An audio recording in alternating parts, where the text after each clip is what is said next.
नमस्कार दोस्तों, आज हम आपके लिए भागवत गीता से कुछ ऐसी बातें लेकर आए जिसे जानना और सबसे ज्यादा उसे समझना जरूरी है, क्योंकि हम जानते बहुत कुछ पर उसे पर कभी गौर नहीं करते। तो चलिए शुरू करते हैं। आज का एपिसोड श्री कृष्णा के नाम के साथ। श्री कृष्णा भागवत गीता में कहते हैं, कोई भी कम अच्छा या बड़ा सिर्फ उसे कम को करने के पीछे के इरादे से निश्चित होता है। कोई भी कम अच्छा हो या बड़ा, वो केवल एक वजह से बनता है और वो है उसे कम को करने के पीछे आपका इरादा कैसा है। आप उसे कम को करना क्यों चाहती हो? क्या आप उसे कम को इसलिए कर रहे हैं जिससे आपका कोई स्वार्थ पूरा हो, या इसलिए कर रहे हैं कि किसी का भला हो जाए? कम भले ही एक हो, लेकिन उसका नतीजा इस बात पर निर्भर करता है कि आपका उद्देश्य सही है या बड़ा है। महाभारत के युद्ध में पांडव युद्ध कर रहे थे और कौरव भी युद्ध कर रहे, लेकिन दोनों के उद्देश्य बिल्कुल विपरीत। पांडव अपने धर्म के लिए युद्ध कर रही थी और कौरव धर्म के लिए युद्ध कर रहे थे। दोनों एक ही मैदान में थे और दोनों ही अपनी पूरी ताकत के साथ एक दूसरे से लड़ रहे थे, लेकिन दोनों का कम एक होने के बाद भी और मेहनत भी एक होने के बाद भी कौरव हार गए और पांडव जीत गए। इसके पीछे का एक ही कारण था और वो है उनके कम को करने के पीछे का इरादा। एक का इरादा सही और एक का गलत था। भागवत गीता में श्री कृष्णा कहते हैं, इंसानियत के सिवाय इस दुनिया में कुछ भी नहीं रहते। इंसान जब पैदा होता है नंगा आता है, जब वो मरता है ऐसे ही जल दिया जाता है। उसके साथ कुछ भी नहीं चाहता। जिंदगी में जो कुछ भी यहाँ आने पर मिला है वो आपको आने से पहले किसी और का था, और जब आप यहाँ से चले जाएंगे तो किसी और का हो जाएगा। जो पैसे आज आपके पास, जो नाम आज आपके पास है, पोजीशन पर आप आज हैं, उससे पहले उसे पोजीशन पे कोई और था। आज भले ही आप हो, लेकिन कल कोई और आपसे वो क्षण लगा। यही सृष्टि का नियम है और यही भागवत गीता के सबसे बड़ी सीख है जो हर एक पृथ्वीवासी को समझनी चाहिए। तो अगर बदलाव है इस दुनिया का नियम है, तो ऐसी कौन सी चीज है जो हमेशा रहती है, जो हमारे करने के बाद भी इस दुनिया में रहेगी? वो चीज है इंसानियत। सबसे पहले एक अच्छा इंसान बनी है और हर एक मनुष्य उसे परमात्मा का अंश है, जो हमारे सीधे तार उसे परमात्मा से जुड़े हुए हैं। जो हमारी आत्मा कभी गलत नहीं हो सकती, पर हम शरीर के सुखों के लिए गलत कर्मों को करने में गजाते और उनका नतीजा भी गलत होता है। आज हमारे पास जो कुछ भी है, चाहे हमारा प्यार हो या रिश्ता या पैसा या ना, एक दिन हमसे छन जाएगा, दूर चला जाएगा। यही सृष्टि का नहीं है। जो कल किसी और का था वो आज आपका है, लेकिन जो आज आपका वो आने वाले दोनों के बाद किसी और का हो जाएगा। श्रीमद् भागवत गीता में श्री कृष्ण कहते हैं, आप जैसा सोचते हो वैसा बन जाते। आज आप अपने जीवन में जो कुछ भी हो, केवल और केवल आपकी सोच की वजह से हो। आज कोई भी इंसान अगर किसी लेवल पर है, चाहे वो लेवल ऊपर हो या नीचे, वो सिर्फ उसे इंसान की सोच की वजह से। अगर एक भिखारी भी अमीर बनना चाहे तो बन सकता है। दुनिया में कोई ऐसी ताकत नहीं है जो उसे अमीर बने से रोक सके। श्री कृष्णा कहते हैं, सच्चाई और अच्छाई को कभी हारी नहीं जा सकता, ना कभी छुपाया जा सकता है। इसलिए सच खाने और अच्छी केमोन को करने से कभी मत डालिए। सच्चाई और सूरज को ज्यादा डर तक छुपाया नहीं जा सकता। एक वक्त आने पर इनको दुनिया के सामने आना ही पड़ता है। आप उनको सामने आने से नहीं रोक सकते। इसलिए अगर आज आपको ऐसा कम कर रहे हैं जो गलत है और जिसमें झूठ है, तो आपको उसे कम को तत्काल ही छोड़ देना चाहिए, क्योंकि किसी ना किसी दिन आपकी सच्चाई इस दुनिया के सामने जरूर आएगी। हम सब अपने जीवन में बहुत सारे झूठ बोलते, किसी के आप से बचाने के लिए या फिर अपना फायदा देखने के लिए। भागवत गीता में यह कहा गया है, अगर आप कोई ऐसा सच बोलते हैं जिससे किसी मासूम के साथ अन्य होता, तो वह बोला गया सच अच्छा नहीं होता है।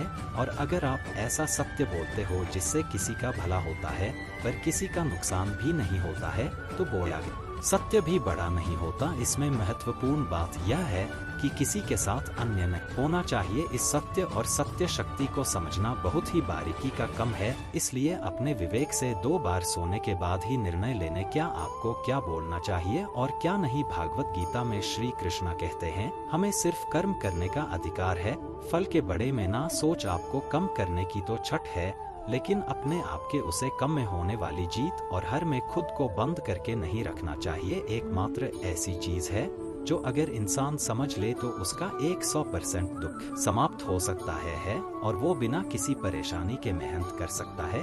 ऐसी कोई मंजिल नहीं रह जाएगी इस दुनिया में जिसे वो हासिल ना कर सके। और सबसे शानदार बात तो ये होगी, सब कुछ प्राप्त करने के बाद उसे कभी घमंड नहीं होगा। आपको कभी भी किसी काम को करने का उद्देश्य यह नहीं होना चाहिए कि अगर इस काम को मैं अगर कर लूंगा तो मुझे ये फल प्राप्त हो जाएगा। अक्सर होता यह है कि हम मेहनत तो बहुत कर लेते लेकिन उसे मेहनत से ज्यादा हमारे मन में चिंता होती, इच्छा होती है। हर वक्त हम ये सोचते हैं कि मैं इतना मेहनत तो कर रहा हूँ, मुझे सफलता क्यों नहीं मिलेगी, मुझे तो सफलता मिलने ही चाहिए। हमारी भाषण बढ़ जाती है जितनी हमारी मेहनत आनी चाहिए। लेकिन अगर आप सफल नहीं हो पाते तो आपको एक बार जरूर याद रखती चाहिए कि अगर आप इस काम में सफल नहीं हुए तो कोई और इंसान तो इस काम में जरूर सफल हुआ होगा, क्योंकि उसने आपसे ज्यादा मेहनत की होगी। लेकिन वो सफलता उसको ना मिलकर आपको मिल जाती है तो उसके साथ में कहानी ना कहानी अन्य हो जाता है, क्योंकि उसने आपसे ज्यादा मेहनत की है और उसके कर्म भी आपसे ज्यादा संघर्षशील रहे हैं। जिस सांप का कर्म ज्यादा संघर्षशील बन जाएगा उसे दिन सफलता आपकी हो जाएगी। श्री कृष्णा कहते हैं,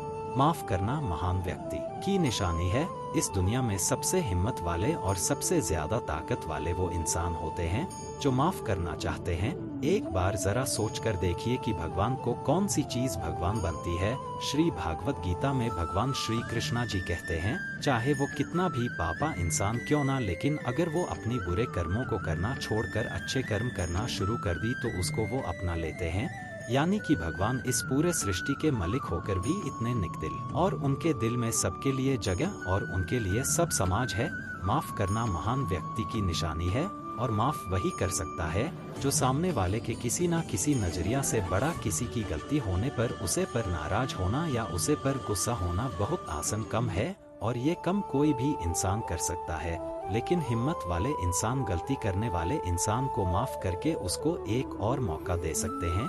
इस दुनिया में जब कोई इंसान कुछ जीवन कार्य करता है तो बाकी की दुनिया भी ठीक वैसे ही करती है। श्री कृष्णा ने महाभारत में कही थी कि है, अर्जुन अगर तू लड़ाई नहीं करेगा तो हर कोई तुझे और तेरे वंश को गालियां देगा कि अर्जुन कितना करता, लेकिन अगर तू युद्ध करके जीत जाएगा तो इससे आगे आने वाली जो दुनिया होगी उसमें तू एक उदाहरण होगा। और उदाहरण ये होगा कि धर्म की धर्म पर जीत हो सकती है और अर्जुन जो तू करेगा उसकी बहुत पढ़ाई होगी और तेरी आने वाली पीढ़ियां भी तेरी तरह ही ग्राम करेगी। भगवान श्री कृष्णा के वाक्य में एक और गहरा अर्थ छुपा हुआ है और वो है, अगर आप अपने जीवन में किसी ऐसी लेवल पर हो लेवल पर जाना किसी समाज इंसान के लिए आसान बात नहीं होती, तो आपको अपने हाई पोजीशन से इस दुनिया में ऐसे उदाहरण प्रस्तुत करने चाहिए जिन सब लोगों की भलाई हो और सबको एक ही रास्ता दिखाई। श्री कृष्णा भागवत गीता में कहते हैं, इस दुनिया में कुछ भी असंभव नहीं। हमें ऐसा लगता है कि अपने माँ को गुलाम बनाना मुश्किल है, लेकिन भागवत गीता में कहा गया है कि इस दुनिया में कुछ भी असंभव नहीं है। हम अपने दिमाग को, अपने विचारों खुद को वश में कर सकते हैं, वह शर्तें अगर हम ऐसा करना चाहे और अगर इसका अभ्यास करें तो संभव है। जब श्री कृष्ण अर्जुन से कहते हैं, है अर्जुन तुझे अपने माँ को काबू में रखकर अभी केवल और केवल अपने युद्ध पर ध्यान देना चाहिए, तो उसके बाद अर्जुन श्री कृष्णा से कहते हैं, है भगवान आपने ये कहे तो दिया कि ये माँ दुख और हर बीमारी की जहर है, पर ऐसा तो हो ही नहीं सकता कि इंसान अपने माँ को पूरी तरह से अपने काबू में कर ले। फिर ऐसा कौन सा तरीका है जिससे अपने माँ को काबू में कर सकते हैं? इस प्रश्नों पर भगवान श्री कृष्णा जवाब देते हुए कहते हैं कि दुनिया में कोई ऐसा काम नहीं है जिसको कोई इंसान नहीं कर सके। प्रयास से हर काम सफल बनाया जा सकता है। अगर कोई किसी पहाड़ को फतेह करना चाहता है, अगर वो एक बार में ऐसा नहीं कर सकता तो उसे अपनी कोशिश जारी रखनी चाहिए। अगर आप किसी काम को करने में फेल हो रहे हैं, अगर आपको उसे कम में सफलता हासिल करनी है, तो आपको अपनी असफलता होने की डर बढ़नी होगी। आपको केवल इस बात पर ध्यान रखना है, अगर मुझे इस पहाड़ पर चढ़ना है तो मुझे सिर्फ चढ़ना है। आपको इस बात से मतलब नहीं रखना है कि आप 100 बार प्रयास करें या फिर 1000 बार, आपको चढ़ना है मतलब चढ़ना है। भगवान श्री कृष्ण कहते हैं कि अभ्यास से सब कुछ संभव है, चाहे वो कम हो या माँ को काबू में करना। दोस्तों, इस वीडियो में बस इतना करता हूँ कि इस वीडियो से आपने बहुत कुछ सीखा होगा। मिलते हैं अगले वीडियो में, अपना ख्याल रखिएगा। जय श्री कृष्ण।